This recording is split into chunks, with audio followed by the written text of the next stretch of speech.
Greetings from Snake Mountain Boat Works on Thursday, November 20, 2024.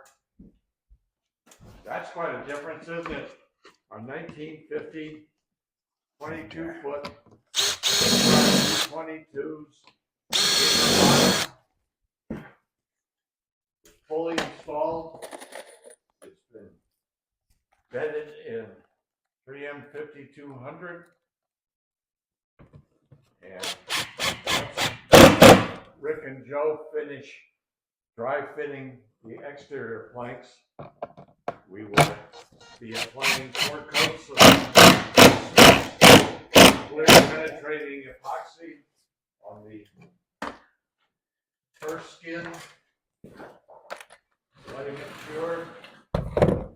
And well, why don't I hand off, Rick, you've done this mostly up to this point, so what would you like to share with us? How'd you put these on?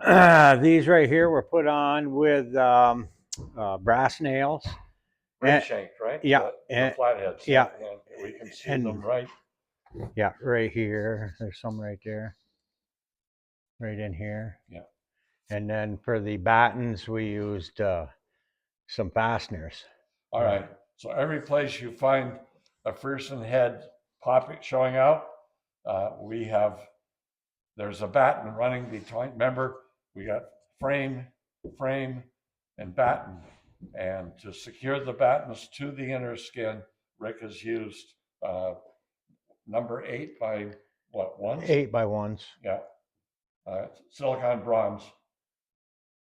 And then, as you can see, they're all put in on a diagonal. We started from the stern of the boat back here.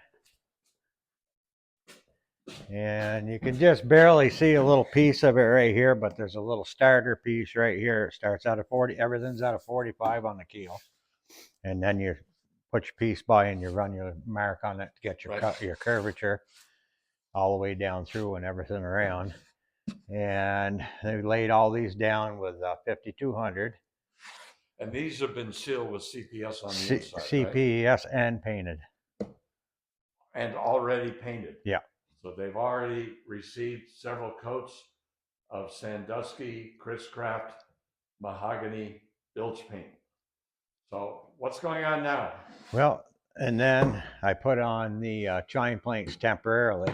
They're just tacked on so we could get an idea of where everything fit, for the fitting and everything. And now we're laying planks. As you can see, we're fitting them in. And you got to start at your, you always start at your transom at the keel, or at your stern of the boat, and go forward. Wow. And as you can see, this top plank here is the hardest one because there's quite a bend in it. As you can see. Yeah, that has got quite a bend. And is it gonna go? Right there is good, right? Hold on.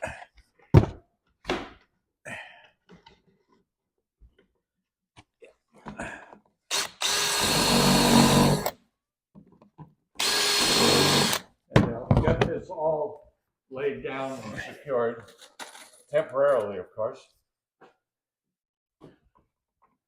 And what we discover is that, especially where the curvature is,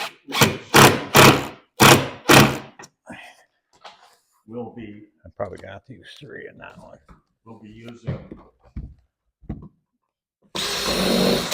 washers on some of them behind the screw heads, and that distributes the pressure, holding it down.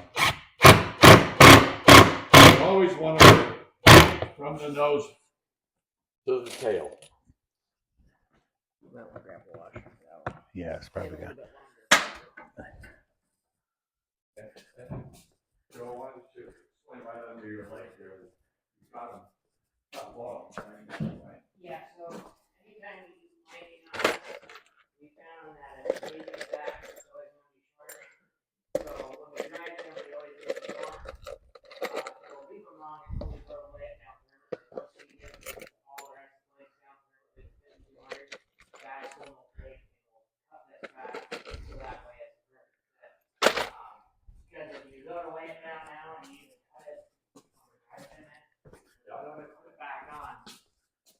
some reason, no matter what you do, it will always be short. So always leave them long, and you know, once you go to cut them in, you'll have a way easier time doing it. Now, do you have to put a butt block behind that? Yeah, so anywhere where there is a joining plank, there is a butt block that we make underneath. I always tend to make them a little wider than the plank.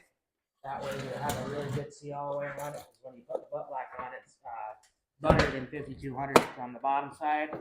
One guy on the inside, one guy on the outside, one guy holding the block, and then it gets screwed in. And it makes it really solid. Got to go down a little bit more, Joe, if you can. Yeah, there we go.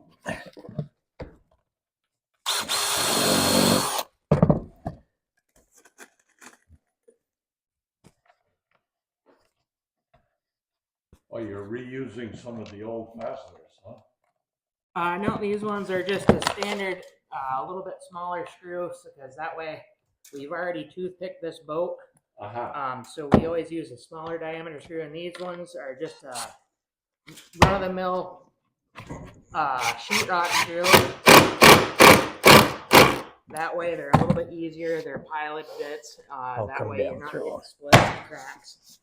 And then obviously when we go to lay it down permanently, we use the 8x changes. Frames usually get 8x2 battens.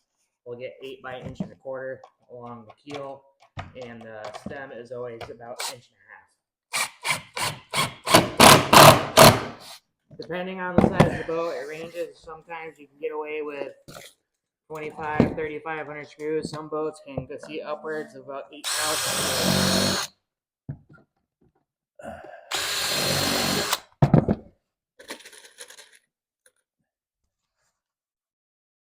As you can see, it's a pretty good bend to try to get into it.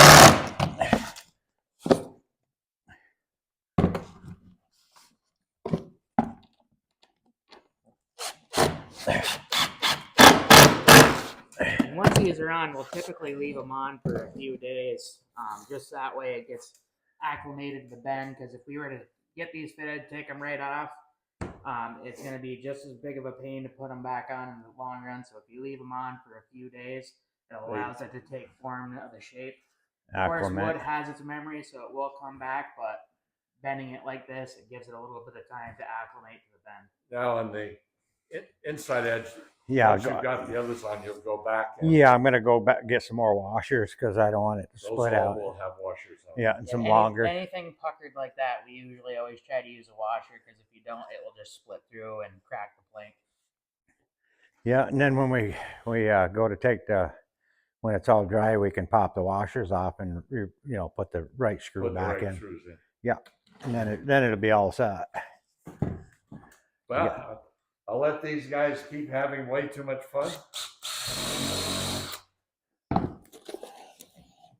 And we also use clamps like this one, particularly along the keel, to make sure we have a super tight fit between the garboard plank and the keel itself.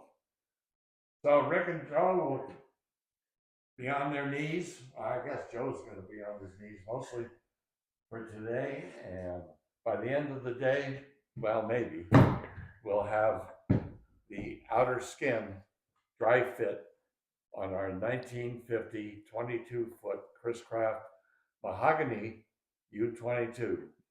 Thank you so much. Bye-bye for now from Snake Mountain Boat Works.